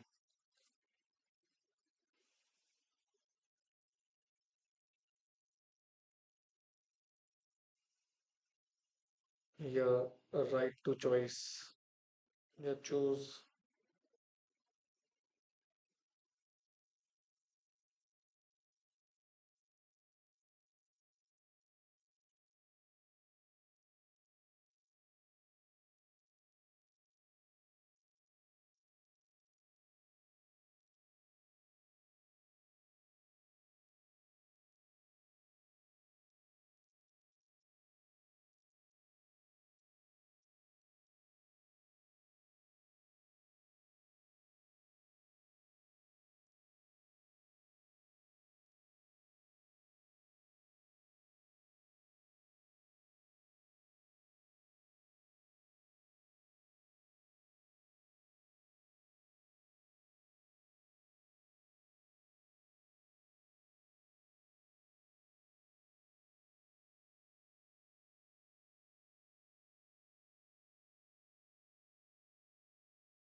लिखा। देखो भाई, अब यहाँ पे क्या है, जैसे यहाँ पे लिखा हुआ है राइट टू सेफ्टी, मतलब भैया जो आप गुड्स मार्केट से परचेज कर रहे हो, हाँ, तो उस गुड्स में बेसिकली आपके लिए वो सारी चीजें होनी चाहिए ताकि आप उससे क्या रहें बेटा, सेफ रहें। क्या रहें, सेफ रहें। बेसिकली क्या होता है, जैसे अपने हजार्डियस गुड्स का कॉन्सेप्ट डिस्कस किया था, है ना, अगर उसके बारे में प्रॉपर इन्फॉर्मेशन आपको नहीं दी जाएगी, मतलब आपके लिए डेंजर हो सकता है आपकी लाइफ के लिए, है ना। तो आप उस गुड्स में वो सारी चीजें कंडीशन फुलफिल करेंगे जिससे हमारा कंज्यूमर क्या रहे, सेफ रहे। तो राइट टू सेफ्टी मतलब कंज्यूमर को यहाँ पे आप क्या करोगे, सेफ रखोगे। क्या रखोगे, सेफ रखोगे फ्रॉम दी डेंजरस गुड्स। ठीक है, थोड़ा सा लिख लो उसके बारे में साइड, लिखो। A consumer has the right, side में मतलब नीचे अलग से मेरे भाई, वहां नहीं आएगा, अलग से लिखो। A consumer has right to safety, right to safety against such goods and services, such goods and services as are hazardous to health, as are hazardous to health, comma, life and property, and property।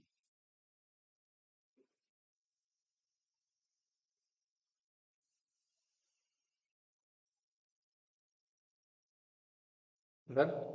तो ये हो गया आपका safety. ठीक है, अच्छा right तो क्या लिखा हुआ है, इन्फॉर्म, इन्फॉर्म, इन्फॉर्म। अगला क्या है, राइट टू इन्फॉर्म या फिर राइट टू रिप्रेजेंटेशन। पहले इसके बारे में लिखो थोड़ा सा, फिर मैं समझाता हूँ। लिखो, a consumer has also right, a consumer has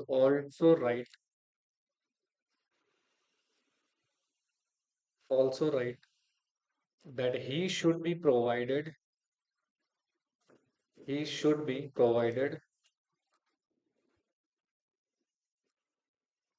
with all information, with all information on the basis of,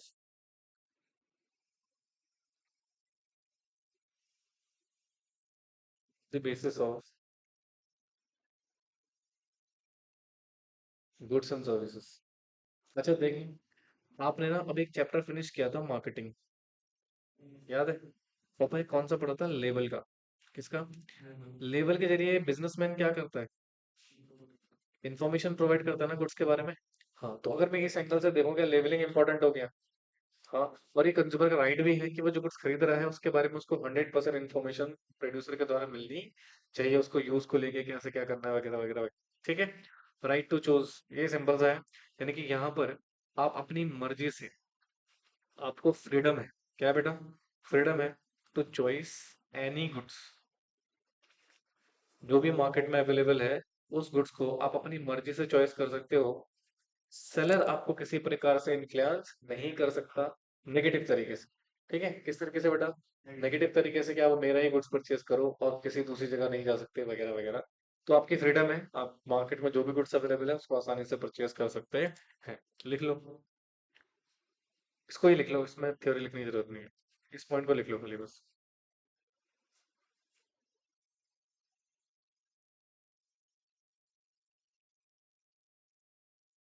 ठीक है। अब सर, क्या कंज्यूमर हमारा कंप्लेन फाइल कर सकता है? हाँ जी, बोलो। Yes, can file a complain, और उसकी कंप्लेन को सुना जाएगा। क्या करा जाएगा? उसकी कंप्लेन को सुना जाएगा। इसको बोलते हैं राइट टू हर्ड। मतलब अगर कंज्यूमर के अगेंस्ट को एक्सप्लॉइटेशन हुआ है तो वो उसके अगेंस्ट केस फाइल कर सकता है, कंप्लेन कर सकता है, और वो कंप्लेन आपको सुननी पड़ेगी। बोलो बच्चे। हाँ जी। अब आता है सीक रिड्रेसल। सीक रिड्रेसल का मतलब क्या है? जैसे आपने कंप्लेन तो करी, है ना, बट उसका कोई कॉम्पनसेशन आपको नहीं मिला। तो यहाँ पर हमारे कंज्यूमर के पास राइट है कि उसको कॉम्पनसेट किया जाए अगेंस्ट जो भी एक्सप्लॉइटेशन हो रहा है उसके अगेंस्ट। तो यहाँ पे कहते हैं गेट कॉम्पनसेशन अगेंस्ट एक्सप्लॉइटेशन। मतलब जो भी एक्सप्लॉइटेशन मार्केट में हो रहा है तो उसके अगेंस्ट आपको कॉम्पनसेशन मिलेगा, आपकी कंप्लेन सुनी जाएगी, और उसका एक रिड्रेसल यानी कि सोल्यूशन निकाला जाएगा। ठीक है। लास्ट है कंज्यूमर एजुकेशन। अब यहाँ पर गवर्नमेंट की भी रिस्पॉन्सिबिलिटी है कि वो कंज्यूमर को क्या करे? एजुकेट करे। क्या करे? एजुकेट करे, बताए, जानकारी दे। ठीक है, जैसे आपने ना एक नारा सुना होगा, जागो ग्राहक जागो, भारत सरकार द्वारा जनहित में जारी। ठीक है, सो इसका मतलब ये होता है कि हम गवर्नमेंट का भी यहाँ पर क्या है बेटा, दैट इज रिस्पॉन्सिबिलिटी है कि वो कंज्यूमर को क्या करें? अवेयर करे। क्या करें? अवेयर करे गुड्स को लेके। जैसे अभी ना आप मोबाइल फोन्स में ना जब किसी को कॉल कर रहे होंगे तो एक मैसेज बजता है वहां से, किसी भी अनजान कॉल, ठीक है, आपके रिलेटिव्स को लेके अगर कोई नेगेटिव कॉल आती है तो वो आपका साइबर स्कैम हो सकता है। तो ऐसी कॉल्स को क्या करें? इग्नोर करें। तो ये क्या है बेटा? कंज्यूमर को एजुकेट किया जा रहा है। क्या किया जा रहा है? एजुकेट किया जा रहा है। तो कितने राइट हो गए हमारे कंज्यूमर के? 6 राइट्स हो गए। सबसे पहला, राइट टू सेफ्टी। दूसरा, राइट टू इन्फॉर्म्ड या राइट टू बी रिप्रेजेंटेशन। दूसरा, right to choose. Next, right to heard. Next, right to seek redressal. Next, right to consumer education. समझ में आया? एंड प्लीज इसको ढंग से पढ़ लीजिएगा। चलो नेक्स्ट टॉपिक लिखो। तो भैया, कंज्यूमर को हमने दुनिया भर के राइट्स तो दे दिए, बट भैया आपकी भी क्या है? कुछ रिस्पॉन्सिबिलिटीज हैं। आपकी भी क्या है? कुछ रिस्पॉन्सिबिलिटीज हैं। ये नहीं कि भैया आपको लॉ में राइट तो मिल रहा है बट आप आंख बंद करके क्या कर रहे हैं? सामान परचेस करें, तो ऐसा नहीं चलेगा। So there are certain responsibility upon consumer as well. तो वो रिस्पॉन्सिबिलिटीज क्या है वो भी देख लेते हैं एक बार।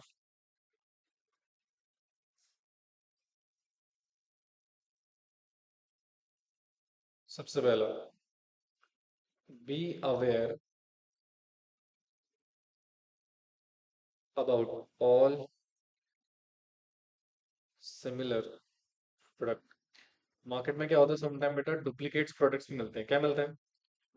तो उनसे सावधान रहना है। आप focus on only standard products, यानी कि जो स्टैंडर्डाइज प्रोडक्ट है उन्हीं पे फोकस रखना है।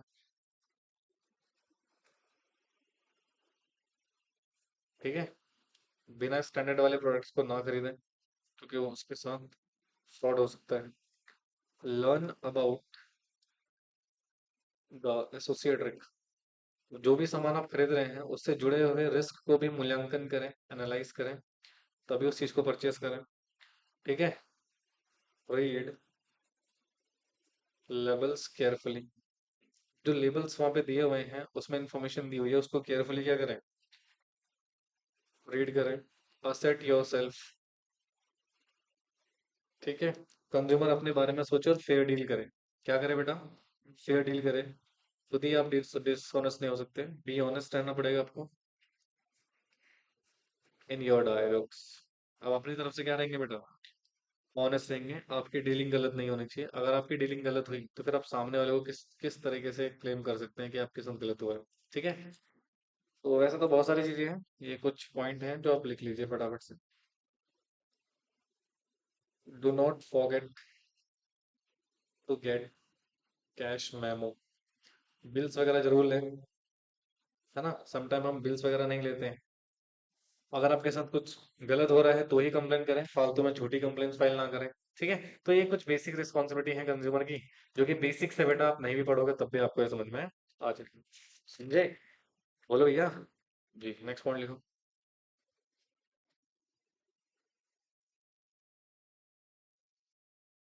तुम लोग यार बड़ी जल्दी थक जाते हो भाई। पता है 8-8 घंटे क्लास कैसे लोगे तुम लोग? हम्म। क्यों भाई? सो के क्यों नहीं आए?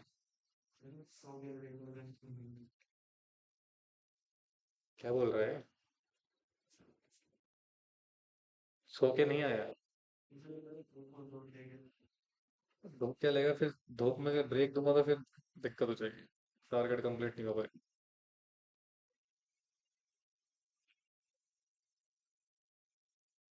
जब टारगेट बहुत बड़ा हो तो ब्रेक नहीं दिया जाता।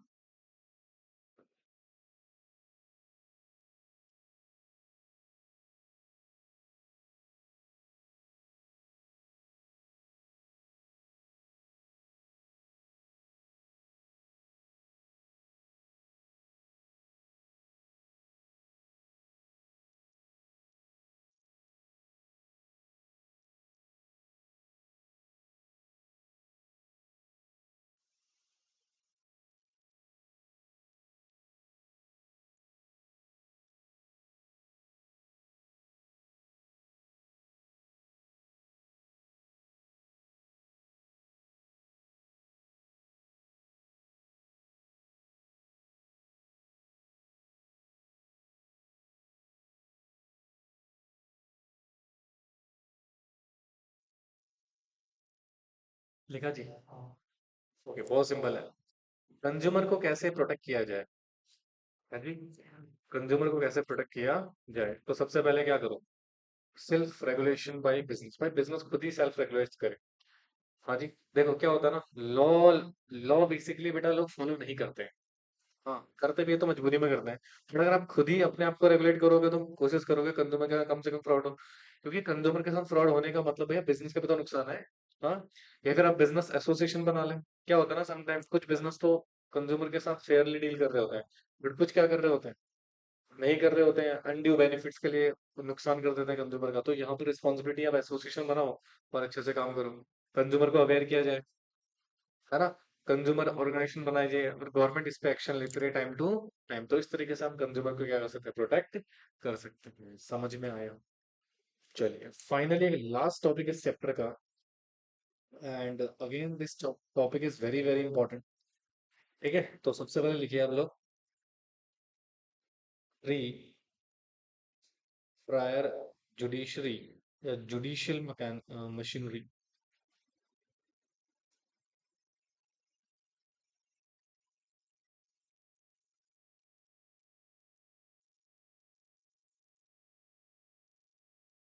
जैसे कि मैंने अभी आपको बताया था कि यहाँ पे तीन बेसिक जुडिशरी है। सबसे पहला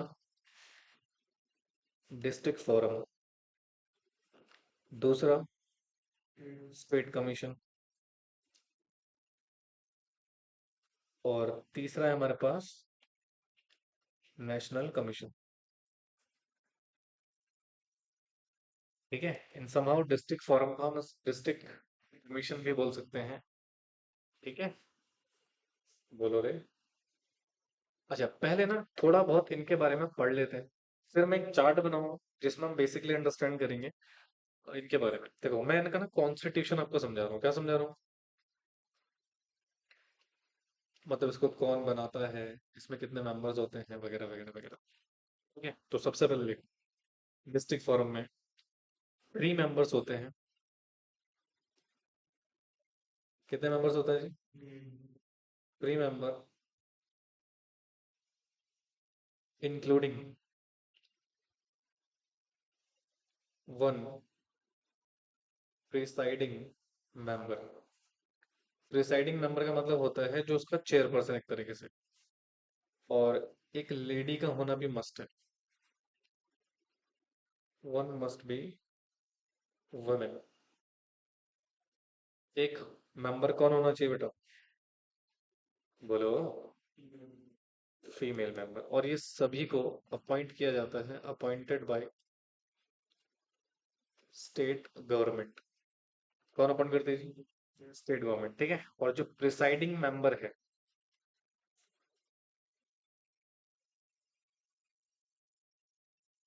प्रिसाइडिंग मेंबर है, ये मस्ट बी,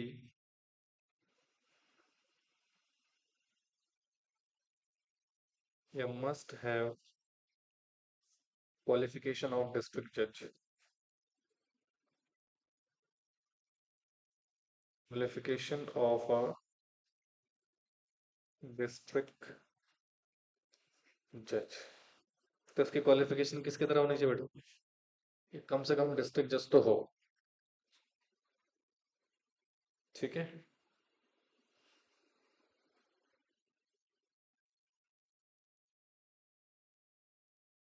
ओके, यहाँ लिखो कॉन्स्टिट्यूशन। पहला लिख दो सेम एज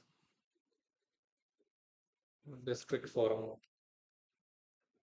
पहला तो सेम डिस्ट्रिक्ट फॉरम की तरह है, बस एक छोटा सा चेंज है यहाँ पे। जो ये प्रिसाइडिंग ऑफिसर है या मेंबर है, ये यहाँ पे कौन हो सकता था? डिस्ट्रिक्ट जज। तो यहाँ पे इसकी क्वालिफिकेशन होनी चाहिए बेटा justice, honourable justice of high court.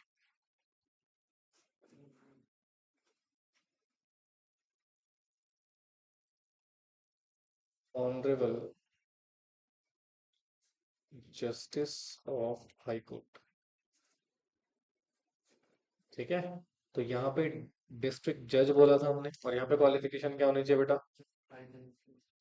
Justice of high court. बाकी सेम ही है, तीन मेंबर यहाँ पर भी होंगे, एक मेंबर लेडी होनी चाहिए, एक प्रिसाइडिंग ऑफिसर होना चाहिए। ठीक है। अब आता है यहाँ पे कॉन्स्टिट्यूशन। तो यहाँ पे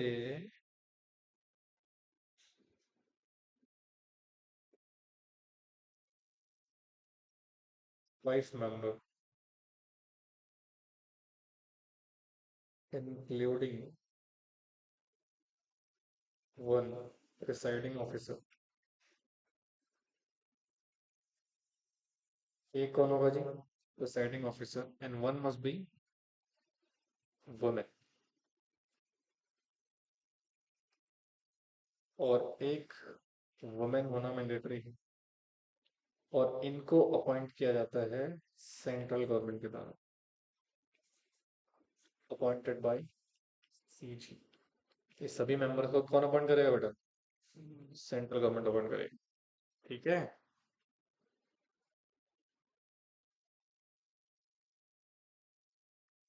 और यहाँ पर जो प्रिसाइडिंग ऑफिसर है,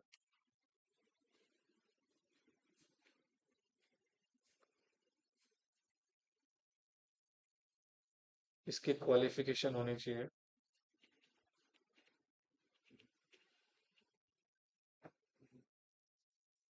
जज ऑफ सुप्रीम कोर्ट। इसकी क्वालिफिकेशन क्या होनी चाहिए? जज ऑफ सुप्रीम कोर्ट। ठीक है।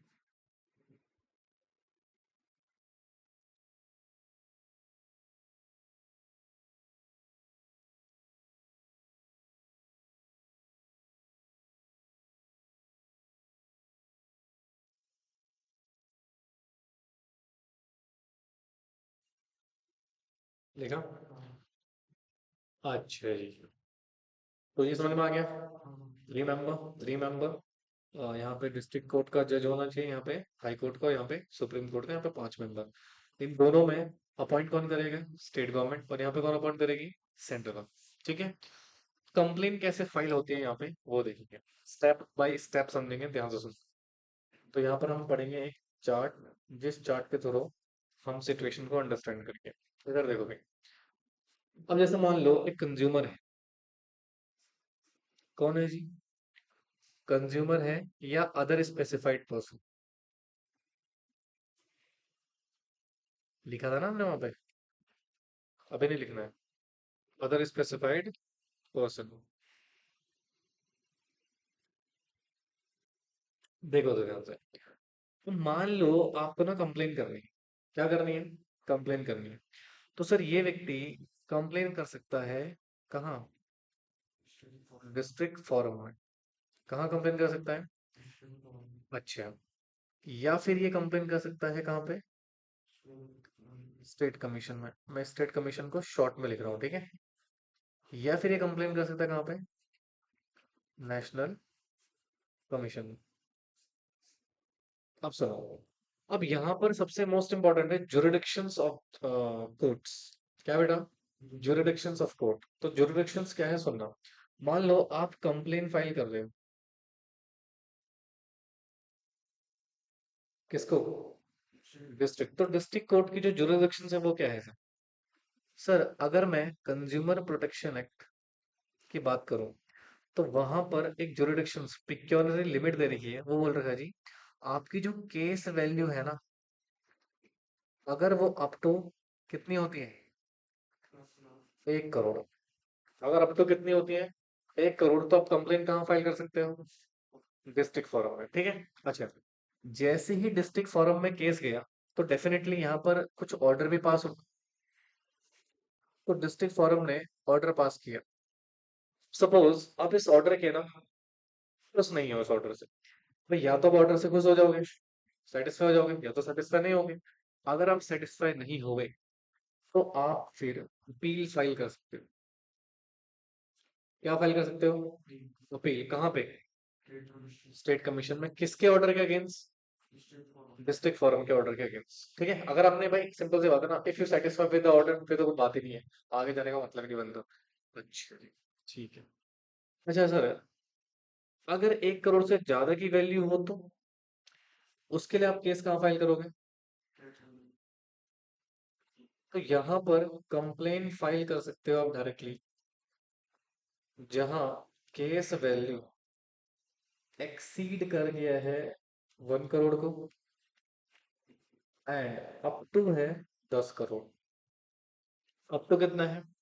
10 करोड़। तो आप यहाँ अपील फाइल कर, सॉरी, कंप्लेन फाइल कर सकते हैं। अगेन सुनना, कंप्लेन अलग है, अपील अलग है, याद रखना। ठीक है, तो डिस्ट्रिक्ट फोरम में सिर्फ कंप्लेन जाएगी, अपील नहीं जाएगी। स्टेट कमीशन में दोनों चीज जा रही है, अपील भी जा रही है और कंप्लेन भी जा रही है, ठीक है। तो अपील किसके ऑर्डर के अगेंस्ट जा रही है? डिस्ट्रिक्ट फोरम के अगेंस्ट। और कंप्लेन्स नॉर्मली जो थ्रेशोल्ड लिमिट है, ठीक है। तो मान लो स्टेट कमीशन ने भी पास किया ऑर्डर, और again you are not satisfied with the order, तो फर्दर अपील फाइल कर सकते हो कहाँ? अपील फाइल कर सकते हो टू नेशनल कमीशन में। और ये जो अपील फाइल हुई है नेशनल कमीशन में बेटा, ये किसके ऑर्डर के अगेंस्ट हुई है? अच्छा, क्या मैं डायरेक्टली नेशनल कमीशन में केस कर सकता हूँ क्या? पॉइंट नंबर 3, कंप्लेन फाइल, ठीक है। तो यहाँ पे जो कंप्लेन फाइल की केस वैल्यू है, वो है एक्सीड। अगर आपकी केस वैल्यू कितनी है बेटा? 10 करोड़ से ज्यादा है, तो फिर आप कहाँ केस फाइल कर सकते हो? नेशनल कमीशन में, ठीक है। अच्छा सुनो, तो नेशनल कमीशन के पास भी दो चीज जा रही है। एक तो कंप्लेन जा सकती है, अगर 10 करोड़ से ज्यादा की सिक्योरिटी लिमिट है तो। एक अपील जा सकती है, किसके ऑर्डर के अगेंस्ट बेटा? स्टेट कमीशन के ऑर्डर के अगेंस्ट। अच्छा सुनो, तो मान लो ऑर्डर पास, पास ऑर्डर, आप सेटिस्फाई नहीं हो, क्या इसके ऊपर भी कुछ है क्या? यस, आप इसके ऑर्डर के अगेंस्ट अपील फाइल कर सकते हो सर्वोच्च न्यायालय, अर्थात सुप्रीम कोर्ट में। और सुप्रीम कोर्ट बेटा जो ऑर्डर पास करेगा वो फाइनल ऑर्डर होगा। सुप्रीम को जो ऑर्डर पास करेगा वो क्या होगा? फाइनल ऑर्डर होगा। समझ में आया? बोलो जी। अब 1 मिनट रुकना, एक इम्पोर्टेंट तथ्य बता रहा हूँ। 2021 में, तो बेटा सुनना ध्यान से, ये आपके लिए नॉलेज के लिए भी है, और अगर एग्जाम में जिस तरीके से पूछेगा उस तरह से आंसर कर देना।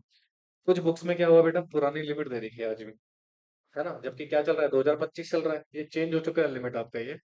बट 2019 जब ये लॉ नया नया आया था ना, तब की लिमिट ही चल रही सारी बुक्स में, ठीक है। और वो चेंज हो चुका है। सपोज आपके अगर पुराना ही पूछा एग्जाम में, तो पुरानी बता देना। नई लिमिट पूछेगा तो नहीं बता देना। नई नई लिमिट क्या है, तो देखो, क्या? ये पुरानी तो लिखवाई है।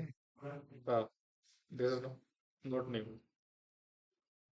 गवर्नमेंट ने एक नोटिफिकेशन के जरिए, किसके जरिए बेटा? नोटिफिकेशन के जरिए चेंज कर दिया है जुरिडिक्शंस यानी कि थ्रेशोल्ड लिमिट। किसको चेंज कर दिया? थ्रेशोल्ड लिमिट को चेंज कर दिया है। अब थ्रेशोल्ड लिमिट क्या है सुनो। अगर आप कंप्लेंट फाइल कर रहे हो कहाँ? District forum. तो यहाँ पे है अप टू 50 लाख तक के केस जाएंगे। कितने केस जाएंगे? 50 लाख के केस। ठीक है, पहला। अभी मैंने ऊपर क्या पढ़ाया था आपको? 1 करोड़ चेंज हो चुका है, ठीक है। और यदि आप स्टेट कमीशन में जाते हैं, कहाँ जाते हैं? स्टेट कमीशन में जाते हैं, तो यहाँ पे जो केस की वैल्यू है वो है exceed 50 lakh and up to 2 crore. ठीक है, बोलो यार। हाँ जी। और यदि आप अगर नेशनल कमीशन में जाते हैं, कहाँ जाते हैं जी? नेशनल कमीशन में जाते हैं, तो इसके लिए लिमिट जो है वो एक्सीड करेगी कितनी? 2 करोड़, तब जा सकते। ठीक है। जो फाइनल हमारे पास जो डेटा है वो ये है बेटा, जो कि अमेंडेड है। क्या है बेटा? अमेंडेड है, लेटेस्ट है, 2021 में ही नोटिफिकेशन के जरिए अमेंड हो चुका था। कई बुक्स में पुरानी लिमिट भी लिखी हुई है, इसलिए मैंने पुराना लिमिट पहले आपको लिखवाया, और उसके साथ फिर मैंने आपको न्यू लिमिट भी लिखवा दी। ठीक है। तो इसके साथ फाइनली हमारा ये चैप्टर क्या हो गया बेटा, यहाँ पे समाप्त हो गया, consumer protection act. And I hope so आपको समझ में आया हो। ठीक है।